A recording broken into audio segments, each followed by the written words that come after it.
Kasi ang glutathione talaga ay para sirain yung mga free radicals natin para hindi tayo tumanda at hindi tayo magkasakit. Yan ang pinaka-important role niya, master antioxidant. Pero yung in-excess niya, yun, bablock niya yung tyrosinase para hindi siya magagawa ng melanin. Manonotice mo na, uy, parang pumuputi ka na. Pero pag sinama mo ng vitamin C, times 2, times 3 yun. 3 o 5 klase na glutathione. Number 1, IV. Yan ang isa sa pinaka-effective. Diretso sa ugat Diretso. mo, Doc? Yes. Pero, may problema.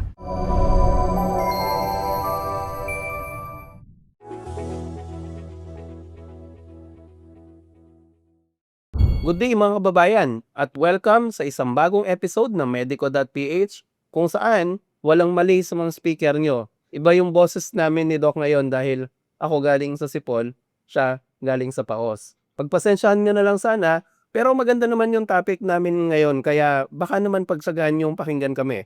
At yon ay walang iba kundi ang glutathione. Alam natin, sikat na sikat yan, hindi lamang dahil sa pampaputi daw siya, pero ang mas well-established fact, marami siyang mga health benefits. At ngayon, para mas maintindihan natin ano talagang ginagawa ng glutathione sa katawan at saka paano siya pinakamagandang tanggapin ng katawan natin, nandito ang ating medical director, si Dr. Anthony So, para magpaliwanag sa atin. So, Doc, diretsahan tayo. Yes, coach. Nakakaputi ba talaga? Diretsong-diretso nga. Nakakaputi talaga ang glutathione. Okay. Bakit? Kasi itong glutathione, nag-bablock siya ng tyrosinase activity. Ano yung tyrosinase activity? Ang tyrosinase kasi, gumagawa siya ng melanin. Yan ang nagpapaitim ng ating katawan. Ngayon, ang ginagawa ng glutathione, kapag excess glutathione. Kasi ang glutathione talaga, ang tinutulungan niya ay para sirain yung mga free radicals natin para hindi tayo tumanda at hindi tayo magkasakit. Yan ang pinaka-important role niya, master antioxidant. Pero, yung in-excess niya, yun, papasok siya, titirahin niya bablock niya yung tyrosinase para hindi siya magagawa ng melanin. Hindi itim yung skin natin. Pero, hindi siya bleaching. Hindi yung, inom ako parang bleaching na pag ginano mo, mamumuti. Hindi ko yun. It takes time. Kasi, di ba yung cycle natin, di ba may basal, pataas ng pataas para maging adult skin. Ang nangyari, it takes sa mga batch ninyo, mga 45 to 52 years old, 1 month to 2 months. Para mag-mature ang skin, Doc? Yes. To be exact, 28 days to 42 days. Yung mga bata, yung mga baby, 14 days lang. 14 days. Nagmamature na yung skin. Kami mga 45 to 84 years old, 8 to 12 weeks pa. Tagal. So, tagal. So, pag ininom mo namin yung glutathione, yung pinakamababa, 8 weeks yun eh. Yun ang aakyat. So, yung aakyat yan, medyo mas lighter na yung complexion nun kaysa sa dati. I see. So, itong tyrosinase na to, Doc, nasa katawan mo natin talaga ito. Yes, coach. At yun ang nagpapagawa ng melanin, which is yung pigment na nagbibigay ng kulay sa skin natin, di ba, Doc? Eksakto. Okay.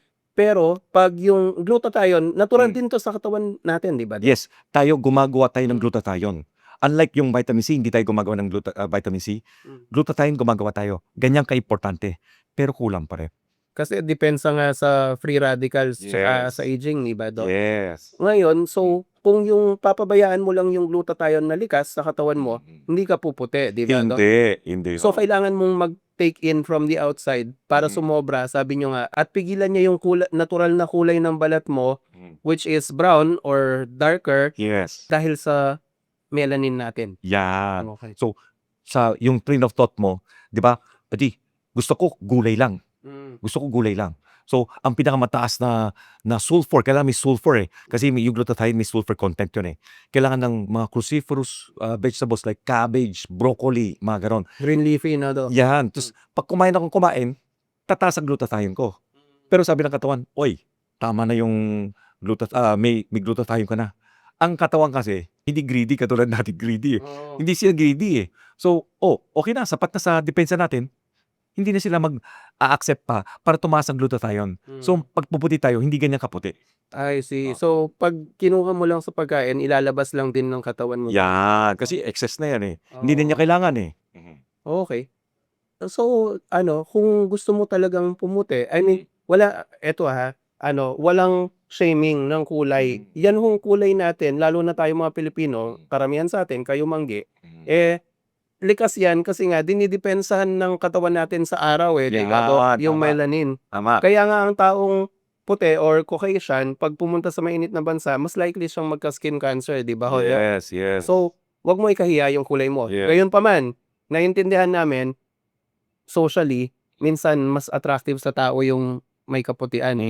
And in that scenario, Doc, kung gusto talaga magpaputi ng tao, ano pwede nilang gawin? Yun. So, glutathione talaga isa sa pinakamaganda. Pero, in your line of thought, yung mga Amerika naman, gustong-gusto naman magka-partner niya, magpaitim. Diba? So kanya-kanya naman Oo. So, kaya nga gustong-gusto nga nila mga Filipina kasi ang ganda-ganda nila, di ba? Totoo yan. So, kanya-kanyang palitan ng hilig. So, Actually. tayo. So, 3 o 5 klase na glutathione. Number 1, IV. Intravenous. Swero, Doc. Swero, swero. Papatak siya, glutathione. So ngayon, yan ang isa sa pinaka-effective. Kasi, bakit? Binigay mo kagad Kasi pag ininom mo yon, papasok pa sa ating katawan, masisira ng liver yan, pagdating sa dugo natin, konting-konti na lang. Pero yung IV, napakataas. Diretso sa ugat Diretso. mo, Doc? Yes. Pero, may problema. Kasi pwede siyang magkaroon ng liver damage. Kasi sa sobrang bilis ng pagbibigay mo, pwede siyang magkaroon ng liver damage, kidney damage. And worst of all, yung mga allergic reaction ng mga Steven Johnsons, may pasyente ako, nagkaroon ng problema. Talagang na-admit sa ospital. Ang tagal namin ginamot nun. Grabe. Grabe talaga. Anong nangyari na magaho? Tapos nagka-allergies. Nagka-allergies. Sakit yata, no? Oo, ang tagal nun. Yun lang. Puti nga siya, pero ang daming allergies. Hindi pa rin maganda, Doc. Hindi na. Kaya nga. So, isa pa. May tinatawag tayong half-life. Okay. Ibig sabihin, pag in-inject na gamot, kunyari 600 milligrams yun, pagka half-life niyan, maikli lang pala, 15 minutes to 30 minutes. So, within hours, ubos na kagad yung glutathione sa katawan, naging normal na. Bakit pumuputi yung tao kung every week lang in-inject? Kasi, swerte lang, yung mga glutathione, yung iba, pumapasok siya sa skin tissues. So, pag pumasok sa skin tissues, yung pag-breakdown, mas mabagal. Kaya nga, namumuti talaga. Okay, pero mas gugustuhin kong maging healthy ako kaysa sa pumuti ako, baka magkaroon ng komplikasyon. Yun ang ayaw ko. Totoo yun, Doc. Medyo nakakatakot kung kidney tsaka liver. Liver.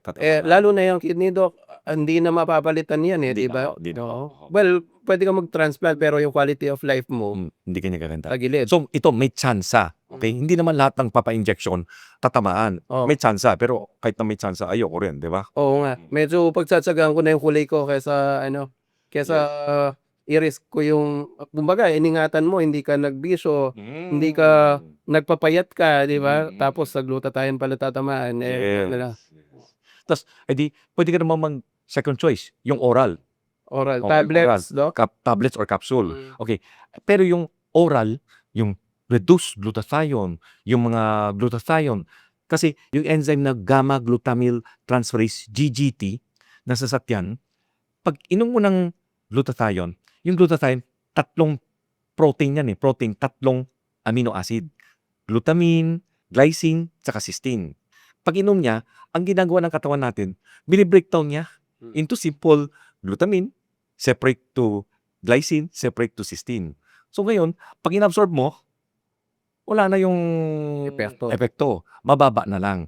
May konting effect. Bakit? Kasi sinusupply mo ng cysteine. Kasi ang katawan natin sobrang konti na cysteine. Yan ang rate limiting step. Pero mas mababa ang chance na pumuti ka I see. sa oral. Pero ngayon, may ginawa sila. Liposomal. Ang liposomal glutathione, ang ginawa niya, glutathione to, 3 tripeptide siya, di ba? Yung liposomal, may fat siya. Kinover siya. Kaya pag inom mo, hindi niya, ang GGT, yung gamma glutamyl transferase, hindi niya madurog. Ma-absorb siya, pupunta sa dugo, para ma-absorb sa skin. Yun. So, kumbaga, prinotektahan niya sa tiyan mo para umabot sa mga ugat mo. Yes. Okay. So, pag ganun, Doc, syempre, hindi kasing bilis ng saswero yung pagputi mo. Yes. Mas matagal ho siguro. Mas matagal. It takes 1 month to 3 months, 500 milligrams, na manonotice mo na, uy, parang pumuputi ka na. 1 to 3 months. 1 to 3 Okay. months. Doc, eto, Hmm. mas safe ba yung mga ganito kaysa yung sa suwero? Yes, definitely. Okay. Safe siya kasi dahan-dahan ang pagtaas. Tapos liposomal, wala, okay lang siya. Tapos mas healthy pa sa katawan. Yung mga health benefit ng glutathione, makukuha mo. Na bilang antioxidant hormone. Yes. Okay. Doc, naririnig ko yung meron siyang variant, yung sublingual Yes. na tinatawag. Mm. Kung hindi ho ako nagkakamali, Mm. para rin siyang tablet pero imbes na lulunukin mo, papabayaan mo sa ilalim ng dila mo na malusaw. Yes. Sabi nila mas mabilis daw ho ma-absorb. Tama po ba yun? Yes, kasi dahil hindi na siya papasok sa tiyan. Ah, Hindi na siya papasok sa tiyan. So, kasi may mga blood vessels tayo dito na dahan-dahan pumapasok. Okay. Pero siyempre, pag-usapan natin next time kung ano yung mga product na maganda doon.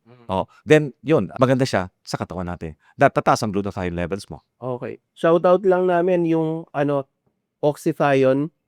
Makikita nyo yung produktong yon nasa medico.ph store. Sublingual yan. So, kung medyo nababagalan kayo siguro sa mga tablets tsaka capsules ng glutathione, pwede nyong subukan yung sublingual kagaya ng Oxythione. Doc, meron pa bang ibang types ng kung hindi masyadong hiyang sa'yo yung mga suwero, sublingual, pati yung tablet? Capsule pa rin, S-acetyl glutathione. Yung acetyl naman, parang liposomal yan eh. Ginawa ng acetyl na yan, titirahin niya yung, didikit siya sa sulfur ng glutathione para stabilize yun, para matibay. Pagpasok sa tiyan, matibay siya. Hanggang pagpasok sa cells pagpasok sa dugo, papasok sa cells, maganda siya. So, isa na rin siya pareho siya sa liposomal glutathione na tataas ang glutathione level mo. Mas direkta kumbaga yung delivery, no, Doc? Then, meron siyang iba pa, topical. Meron Pahit? pahit. Tapos may mga iba, inhalation. So, yun ang mga ibang mga pwede nating route. Eto Doc, may mga naririnig ako tsaka nababasa sa mga online forums like Reddit, ganyan. Mga Pilipino na nag-glutathione tapos sinasabi ng iba, nag-work sa kanila, meron din naman nagsasabi parang ang tagal na nilang nagte-take, hindi pa rin. Napapansin ko minsan ang sinasabi ng mga successful na nakapagpaputi, yung mga hindi daw pumuputi, hindi daw kasi sinasabayan ng vitamin C. Number 1, totoo po ba na kailangan niyong sabayan ng vitamin C? And number 2, bakit ho kaya gano'n? Kapag glutathione per se lang, yes, puputik talaga kayo. Pero pag sinama mo ng vitamin C, times 2, times 3 yun. Synergistic sila. Okay. So, kung gusto mo maging healthy talaga, ang glutathione kasi, di ba, may mitochondria. Actually, sa mitochondria, konti lang nakakapasok sa mitochondria, yung powerhouse natin. Okay? Ng cell Sa natin. cell, oo. Yan ang gumagawa ng energy. Okay? Doon din nagkakaroon ng free radicals. Doon sa loob, may glutathione. Doon pa lang, sinisira na yung free radicals para hindi masira yung mitochondria at hindi masira ang DNA natin para hindi tayo tumanda at magkaroon ng chronic diseases. Ngayon, yung glutathione na yun, di ba, antioxidant siya. So, di ba dati pinag-usapan natin, kapag free radicals, kulang siya ng electron. Ang glutathione, bibigyan niya ng electron, donor siya, bibigyan niya sa free radicals, stable na siya, okay na siya. Pero yung glutathione ngayon, siya rin ang na-oxidized. So siya nasira. Siya nasira. Pero hindi siya nasira, kundi naging inactive siya. So ngayon, yung vitamin C, siya yung magbibigay ngayon ng electron papuntang glutathione. Para bumalik siya sa normal. Yan. Okay. Tapos para siya rin mag-supply sa mitochondria. So Ganon. talaga pala. Yes. So, Doc, kumbaga, ang benepisyo ng vitamin C, bukod sa kasi tayong lahat ang mas alam natin, pampaganda ng resistensya. So, sa pampaputi rin pala, effective to. Yes. Tapos, di ba ang glutathione, ginagawa niya, ini-stop niya yung tyrosinase para magkaroon ng melanin. Okay? Ganun din yung vitamin C. Yung vitamin C per se rin, pag inom ng vitamin C, ganun din. Ang ginagawa naman niya, a-attach siya sa copper area ng glutathione para yung tyrosinase bumagal din sa paggagawa ng melanin. Tapos, yung glutathione, meron pa siyang pangalawang pathway. Ang pangalawang pathway niya, yung chemical pathway, para hindi ka magkaroon ng dark eumelanin, para maging lighter, reddish pheomelanin. Yan ang glutathione. Ngayon, yung vitamin C, merong second pathway din. Ang ginagawa niya, pine-prevent niya ang oxidation ng dark pigment, kaya nga yung mga pigment mo mas colorless. So yung vitamin C, may 2 pathways, yung glutathione may 2 pathways para mamuti tayo. Eh pag dinikit mo yung dalawang yon, talagang puputi talaga kayo.